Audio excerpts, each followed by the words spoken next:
Cheers! Hairaga, yu yauriba likli glass singdu makoi khara pulap thengainarami. Makoi ama anidi pulap thaksinkhre, kharana sugatuna khajiktang chinglami. Makoi gi maraktagi masa khara noi chauraba miyai chalaba sushilna hairai.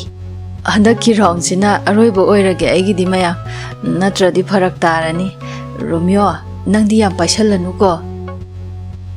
Makoi marakta Pritam kauba amana amuk khara ngauraga khumlai. Aidi paisalo sida leire. Horen mai khara kannaba paisalu Romeo. Punsida muktang thokpa luhongbani ngasigi nungaibasidi amuk hana lakisu phangaroidabani kari haige ha. Moiga faminaba yauriba amana ngauri amuk khumlai. Yam chumi Pritam saheb yam chumi mayam thakmin jaminabagi nungaibasisu nungaiba makhal amani. Pritamna amuk khumlai. Mane aikhoisu laibak seminariba ngaktani. Ngasi aikhoi naw Romeo gi luhongbagi namada chaukhat thaurangi wari phanayamsu sadokre. Tanagadaba mayamsu tanahore. Kari haige Sushil saheb masi natro nungairaga kanaba loba haibada. Sushilna khumlai. Chumi yam chumba wafamni aduda bor sidi yamna lanchin birunu haijabanida. Ngai khone Romeo nangbu nayamana kainomta hangene. Kaiwano hekta hangbiyo Tamo Sushil. Nangbu nangi nupi se hana sukang khangnadi haidaine. Au Tamo Sushil ai hana khangnadiye ima hoi ini hoina sinba ngaktani. Pritamna asoyaran fazana chiksina yengau ko. Lausaluraga amuk soiram khotamba yaurasu pochei dawna amuk return tawbusu yada. Aduna ai wadi sakka khangnadana luhongbasidi kaya kaidawde. Punsi se oida padaba ngaga adum laabanina atopasu kanam thajade. Sushilna amuk adudo Pritam sahebsu tawbibra. Aidi ithantane khallaga thajadabai wasidi Pritam saheb isa itantabaw sum thajaraktabane. Ngayhak leraga wakhal amamukhan nupa amana khumlai. Ahongba naiba taibang pani karisu kaideda Tamo Sushil. Sushilna amuk aduni ngaikhone Romeo nangbu wakhalga inung nungaitana ui kaidawragi inawbu. Romeo na aidi yam hainadoi mande nupi angangi thabakse aibu horen kada changaga kaidawrudoino. Aiga hana khangnabusu nattabanina yam hainadau mandi. Pritamna era Romeo nupa mandaba adugi wabu wa oina tawradana kaisum khalunu se nayamba leirisidi nayamba haibige nanga kada hek changbaga ahanbada tawdoise. Romeo di Pritamna haiba wahai amta tadaba makai mathanta wakhal ama oina sagatuna leirami. Magi wakhalduda magi tanauba kagi rang manamdugi mathakta mau anaubina purakpa kangthol upugi manamduda hena ngaukhiduna madi kadugi thongnau hangdoklaga manaton thangatuna amuktang pena kadugi manamdu namlami. Lohongbata ngairiba magi nupidusu machum tana keduna phamung mathak aduda nganthoiduna famlami. Masu ikaibagi Romeo da yengba faw ngamlamde. Romeo su yengsaluba ngamde. Romeo changakpaduda masu khangboy ikaiboy tawfam khangdana famungdagi kumtharaktuna upuga hangjinnaduna firolgumba khara thupchanai. Romeo karisu tawrude tung onthoktuna man yungduna nupidu makhong leibak makha tabra tadabra haiduna yenglami. Nupiduna onthorakpada adumna tawduna leirambaduda khangduna ho karino tawbiridubo haina yam chanadaba khonjel bo lauba amana lauraklami. Romeo wakhal khanglak lakpada makhoi kharana kaurami. Romeo kaidoragini nangbo. Romeo khangprek khangduna Tamo taye hairabasu madi wakhal amada leirure kaisu khangaudrabani. Pritamna aduni yam like khrazani nupi khangna sanba hoba haisidi. Numidang adusu thengzalaktuna Romeo gi lohongba lakhiba mi makhaisu loina hanakhibada chawkhraba yumjawdu pumchik hekchi hawi. Chawjabatani yumgadi laibinaba mi leiponte. Matholbudi ani khaktane tasengna yumduda laibana Romeo ga Mama Sakhiga makhoi gi thabak inkhang mateng pangnaba leibi leishabi machaduga makhoi ahumdani hana leirambana adubu haujikti mau amasu lakpadagi mi maridi sure adubu yumga mi masinga kaya chanadri paisa nungsada awat apa leirudabana nungai boy kayoi tek tek sum sadokibajani makhoi gi yumdo Seli famungda famduna likko lokthokduna leirami Hek ubada mong hazadabi ing tapsabi mali ing na changkho na phajai yengba nungai lohongba numidangduda masu famung mathakta famduna wakhal khanduna ungduna leirami walda theliba ghari duda amuk yenglubada pungsu tarata duna leirami khalami kaino mo imung sibu miga amta leita jala khangdemi ichi adana sibu mantri yumni kaina yamanjadi asingba mana adumna khalingai ngasanuna laiba ka gi thongdu tapna hangdorapada selisu haifet yengoi Romeo yu khara thaklakpagi masadu khara hairum tawduna changlaklami yamna ngawbadi nate masu selida haifet yenglamaga litliba kotu lokthoke tawbada selina changsanduna lokthokpirami adumna tawrakpaduda masu ingak ngaktuna ngaihak yengduna leirami mana firol hongdokpaga famungda changlakpada seli mihul kanna chonglaklammi Romeo selida haifet yenglamlaga magi mon ama lauraga ka aduda thariba sofada tumduna leirami seli suwa machet ama faw hairamde haifetang yengjaba natana aduga masu famungduda tumtharami Mamit uiseli amuk pangthoi amuk uiseli amuk pangthoi Romeo da amuk yenglami aduga mamito amuk uiselami amuk supangaga amuk Romeo da yenglami Romeo di yamna nungaina sofa du da tumthakre Seli mapukningda mathanta khanjai kainu pani gi sidia sumaina ga tawba hongnabro hairaga Seli du mana chepiba maikaidu onthoklaga tumkhirami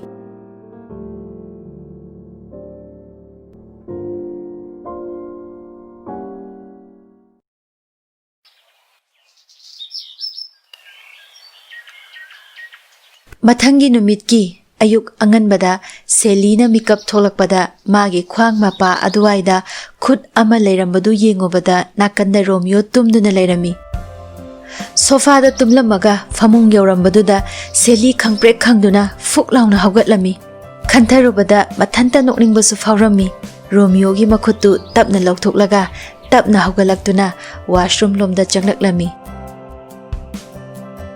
Masu maithongda momon nokjarami masadu tarang ama chatpagum imang mangbada toothpaste du faw kapa du faw brush maningda kaptuna machin sengba haurakpada kona wakhal laktuna haima hairaga mathanta amuk hena nokningba fawjarami senglami amuksu momon noktuna khanjarami mathanta yahe masinu pasisu seli chakhomda cha lonbadasu adum ungduna leirami Romeo na manakta tumduna leirambadu ningsingduna momon amuk nuklami Ibema haina kauduna sakhisu chakhumda changakpada mamau nupina mondrang amada tawduna leirambaduda kaino tawrisina haina mathanta mapukningda khalami amuksu kaurai Ibema adubu selidi taramde Ibema mau haina kharaga changsillaga kaubada seli khangprek khangduna kaidorage haina chalonbagi kon asabadu sat launa paiselami amuk poklami Sakina haima pokanine nangbo seli poe haina ithak thakatna amuksu pokteda kitangdi poe ima hairaga mathanta amuk nokcherami Sakhi magi mataududa kainune haina mathanta khanjarami Mana hangi mamauda, chado nangna kaidawbai lolino, nang adum pothajaraga leijau yadro, ibesana longadabase. Kaisu kaidida ima, haiduna chado kapsingda hairami. Sakisu nokfet tauraga, hoida, imaugi khut amuk yengba haiduni. Imagi chase sida dum thamjaramage. Hoi, ibungogido piruro. Hoi ima. Seli cha puraktuna kada changlaklami. Romeo sofa da famduna phone wari sanaduna leirami. Hoi, thamjarage adudi hairaga phone su thamlami. Seli na cha purakpadu yenglobada haifet su michana thokkibadagi amuk yengdaba sarami. Khabar amuk pasanaduna leirami. Selina, Tamo, chasida thamjaramage haiduna table duda thamlami. Romeo karisu khumlakte. Karisu khumlaktabaduda Selina amuk khara kalap cha lejare Tamo. Romeo na ha Tamo hairaga khabar dudagi mamai dudi sukhai haidora amde. Seli ka dudagi tapna thoklaklami. Mapukningda mathanta sonjay. Ngai ko hairo ay lepage. Wa amatang haira adi khana tapna thoklakhibani adubu thongjin mapa yokthokre. Karisu hairaktabaduda kainu panu sibo ngai ko ga amta hairakdemi haina mathanta prok chakjarami.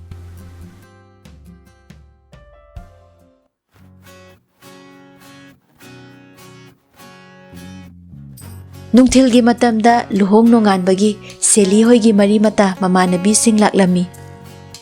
Mauna ha laisabi sing dudi makhuta mobile amamamga selfie tawnaduna leirami. Ahal amana yareda laisabi sing noibo phone do soidana pokhairakpa tare achapo se hana amta chathoknaru law.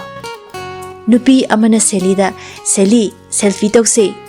Nupi amana mo ngai khoi aisu aikhoi kainyaga selfie tawduini.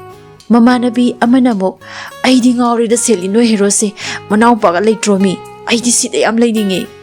Mamanabi amanamok sinani dana nangna ngarang lohongbada kaya kaptrida. Nupi amanamok madana te ai orasu sukabe kapiroi bema. Kaidawai kaptoino siguma yumsida laini hairadi aidi kaidawai kaptoiba. Amanamok aisu khangida nangbudi kapoi haiba. Ahal amanamok ya hareda noibo asa poche sari ngai da cha thoomi.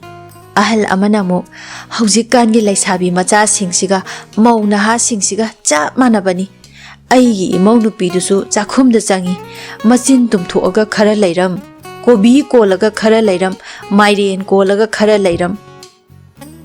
Tanjadu da sakhiga Seligi mama Bijayaga su changlaklami. Sakhina mayam kari awat apa kaino kaisumta chadrabo tawrisibo. Ahal amana chaida onthokna hawkhre. Sakhi laisabi singsidi amta chadrabo tawrisibo. Ahal amana mukhomi makhoi photo kanna namnari. Sakhi kapsanu khangre tawrise mirolga leijadabasiga tawrise. Bijayana tasengna waramgani.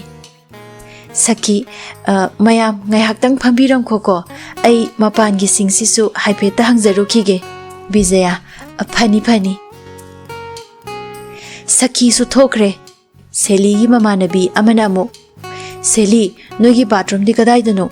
Selina nang change hairiro somdane chango. Mamanabi do bathroom lom da changkre. Wow, khufasase. Phone paiduna camera hangduna changduna selfie ama namlami. Second fade WhatsApp ta status thagalakpa. Somda kada lairiba mamanabi atopana urami. Caption da luhong nonganba selfie #Sally's new bathroom. Adu thengnariba mamanabi duna kaino tawrisina Seli yengo. Seli sungakduna kaino tawrisina mo. Seli prap hagatuna washroom gi thong du thinduna Niki yare nangi photo do khara kapadi tholo o yare atopa mafam amu haige la o. Laisabi singdusu noklami. Asomda ama hainaringaiduda somdana amuk maunaha amana walda napsanduna leiriba almiraduda amuk paktharaga nanduna yam phase haiba ichema silising kaya amuk taramgani sigi upuse mau ama yamamgani bu walda attract tawbidune sidi amana amuk semdorei attach haigadabani he nangsu attract kaina mi mamangda hairunuko Khangja laksadeda noigi ingrajiga somda washroom da changkibi mamanabi dusu tholaklami tholakpaga amuk thong mayaduda amuk namlami Selidi maraibakta khutumna suduna khangli Selina noi chatna doi kyang walige thingdribo mamanabi amana amuk ngaktang lekige kaino yam chalhaningabo nangsu mantri nupiga oire na hujiktagi akhoi ge tanba hawrabo Selidi kaisumta khomningba phawkhidre tawriba mayamduda makok ngawrami madi kharana chapot chari kharana photo kharana wari kharana kadaida kari lei ko yengduna leinarami Selisu mamaga wari sanarami ngaktang leiraga ahal amana aikhoisu chatnaba tawrasi adudi maunaha amamu ngai khoda ine asuk nungai basibu ngaktang leikise ahal amana amuk matamse thengjele ene noibo la o chatlase hayeng chakau boga loiraga amula asi makhoi singsu hannaba tawrase haiduna hatu amuk loina hanakhibaga Seli sor chaning tana sangna amuktang hondok jarami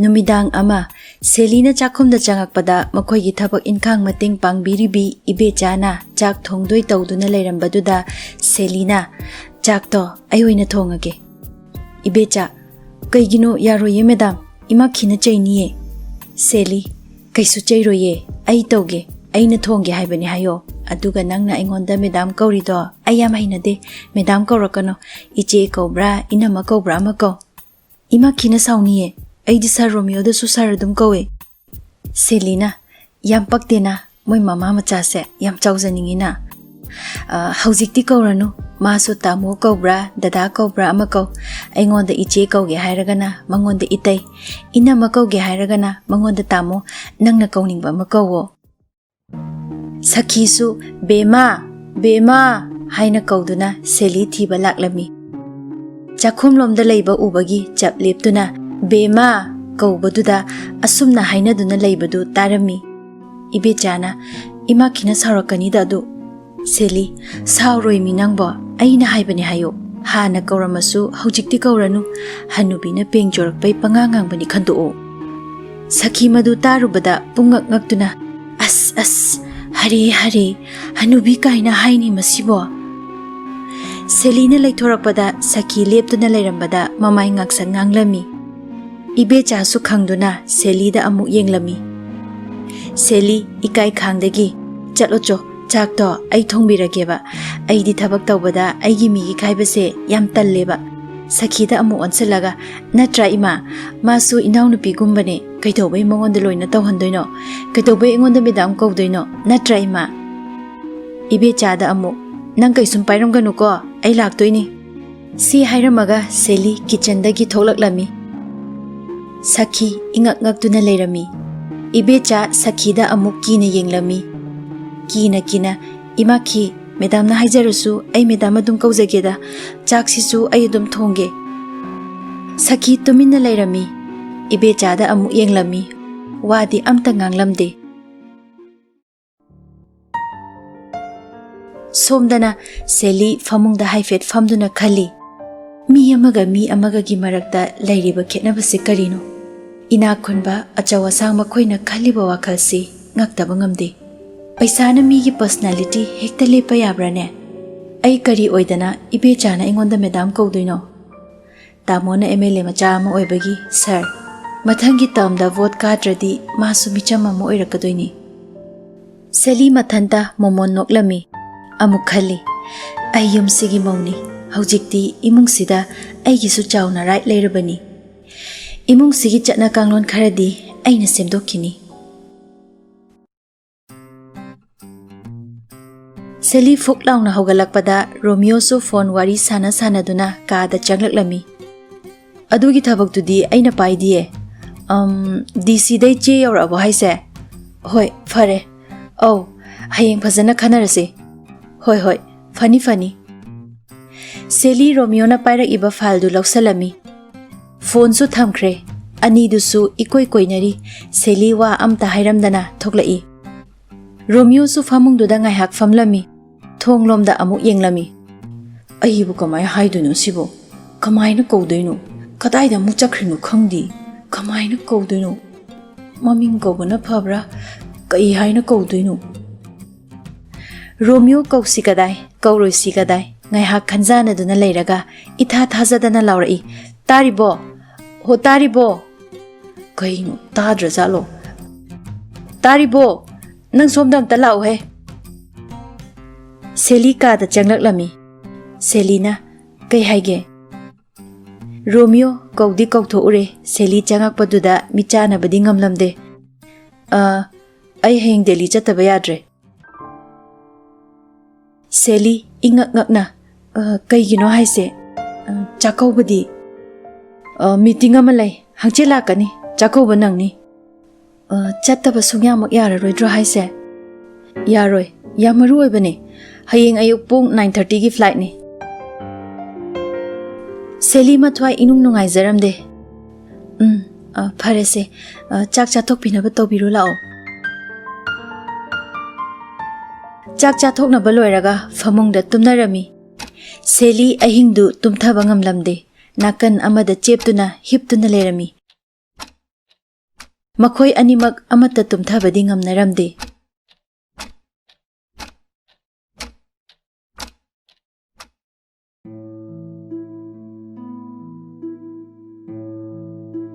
Mathangi numita Sakina. Ima di nangse chatti chalhaningdabani. Chakauba loiraga chatpa yabase. Ima, yada tawrine. Aina hena chatningde. Aisu nangnaba halaktoisidi. Sally su tumina leptuna leirami. Mapuroibada amuk kuirup yengzarami. Romeo su Sally da amuk kuirup yenglami. Magi sifai guard ama changlaklami. Sir, gari loina thorang tawjare. Ai thola ani ngaihak ngairamo. Funny sir. Ima, ai su chatlukhige. Romeo mama da khurumi. Sakhi machanupagi makokta nanthabiduna. Nakok fawbo chiktaba oyuko phajana chatluro. Romeo mama da khurumi. Sally su mapuroibada tingak yengduna leirami.